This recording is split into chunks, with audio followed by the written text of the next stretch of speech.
ദാ നിങ്ങളുടെ പെങ്ങൾ വന്നിട്ടുണ്ട്. നിങ്ങൾക്ക് എന്തെങ്കിലും പറഞ്ഞ് ഒഴിവാക്കി കൂടായിരുന്നോ? ഞാനിവിടെ ഉണ്ട്, നിങ്ങളെന്തിനു പറയാൻ പോയത്?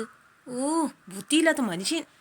അവള് വരുന്നെന്ന് പറയുമ്പോ വരണ്ടാന്ന് എങ്ങനെയാ പറയണത്? കുറെ നാളുകൂടിയല്ലേ അവൾ ഇങ്ങോട്ട് വരുന്നത്. അതെ, നിങ്ങളുടെ പെങ്ങൾക്ക് വെച്ചും വിളമ്പി ഞാനിവിടെ ഇരിക്കുമെന്ന് നിങ്ങൾ വിചാരിക്കണ്ട. ഞാൻ എൻ്റെ വഴിക്ക് പോവും.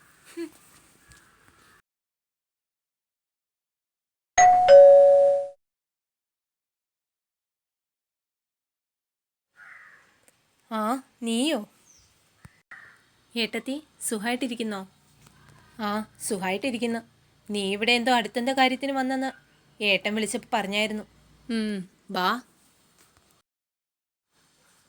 ഏട്ടത്തി ഇന്ന് ലീവായിരുന്നല്ലേ? ഏയ്, ലീവൊന്നുമല്ല. കുറച്ചു മുമ്പ് ഓഫീസിൽ നിന്ന് വിളിച്ചതേ ഉള്ളൂ. എനിക്ക് ഓഫീസ് വരെ ഒന്ന് പോകേണ്ട കാര്യമുണ്ട്. ആ, പിന്നെ ഈ വീടൊക്കെ പുതുക്കി പണിതിട്ട് നീ ഇപ്പം ഇവിടെ ആദ്യമല്ലേ വരുന്നത്? എങ്ങനെയുണ്ട് വീടൊക്കെ?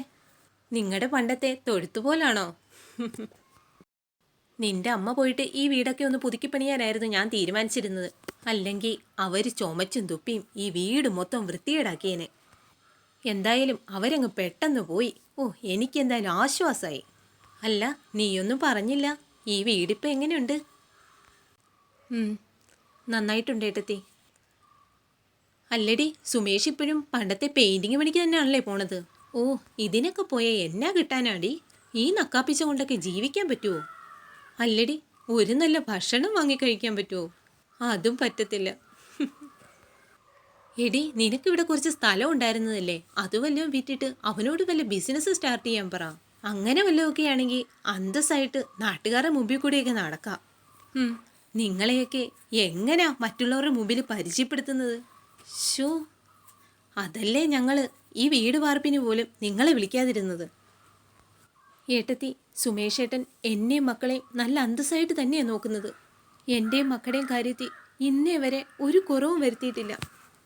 പിന്നെ ഏട്ടൻ്റെ പണിയിലും ജോലിയിലൊന്നും എനിക്കിതുവരെ ഒരു നാണക്കേടും തോന്നിയിട്ടില്ല കേട്ടോ. ഏട്ടത്തി, പണത്തിൻ്റെയും ജോലിയുടെയും പേരിലൊക്കെ ബന്ധങ്ങളെ ഇങ്ങനെ താഴ്ത്തിക്കെട്ടി സംസാരിക്കില്ലേ? ഓ, അവനെ പറഞ്ഞപ്പോൾ നിനക്കങ്ങ് കൊണ്ടോ? എടി, നിന്റെ മക്കള് സാധാരണ ഗവൺമെൻറ് സ്കൂളിലല്ലേ പഠിക്കണത്. അവനെ കൊണ്ട് അത്രയൊക്കെ പറ്റത്തുള്ളൂ. അതാ ഞാൻ പറഞ്ഞത്, പ്രൈവറ്റ് സ്കൂളിലൊക്കെ പിള്ളേരെ പഠിപ്പിക്കണമെങ്കിലേ നല്ല കാശ് ചിലവ് വരും. അതുകൊണ്ട് നിന്നെ കൊണ്ടും നിന്റെ കെട്ടിയവനെ കൊണ്ടും ഇതൊന്നും കൂട്ടിയാൽ കൂടൂല. അതുകൊണ്ടാ പറഞ്ഞത്, ആ സ്ഥലം വല്ലതും വിറ്റിട്ട് നല്ലൊരു ബിസിനസ്സൊക്കെ തുടങ്ങി നല്ല നിലയിൽ ജീവിക്കാൻ. അതിന് ആ സ്ഥലം ഞാനെൻ്റെ മക്കളുടെ കാര്യത്തിന് വേണ്ടി മാറ്റി വെച്ചിരിക്കുന്ന. അവരുടെ കല്യാണമോ പഠിത്തോ അങ്ങനെ എന്തെങ്കിലും വരുമ്പം അവർക്കത് ഉപകരിക്കുമല്ലോ. ആ, നീ എന്തെങ്കിലും ചെയ്യും. അല്ല, നീ കഴിച്ചിട്ടൊക്കെയാണല്ലോ അല്ലേ വന്നത്? ഓഫീസിൽ പോകണ്ടോണ്ടേ ഞാൻ നേരത്തെ അങ്ങ് കഴിച്ചു. അപ്പോൾ നീ ഇറങ്ങുവാണല്ലോ അല്ലേ? ഏട്ടത്തി, എനിക്കൊരു ഗ്ലാസ് വെള്ളം വേണമായിരുന്നു. വെള്ളം ആ മേശപ്പുറത്ത് ഇരിപ്പുണ്ട്, എടുത്തു കുടിച്ചോ.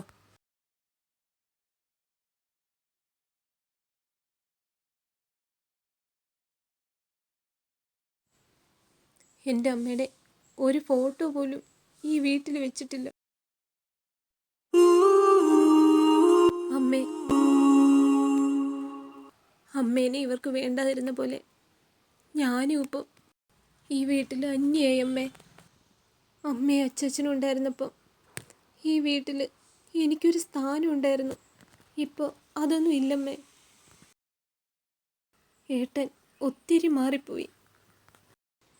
അമ്മേ, ഞാനിനി ഒരിക്കലും ഇങ്ങോട്ട് വരില്ല.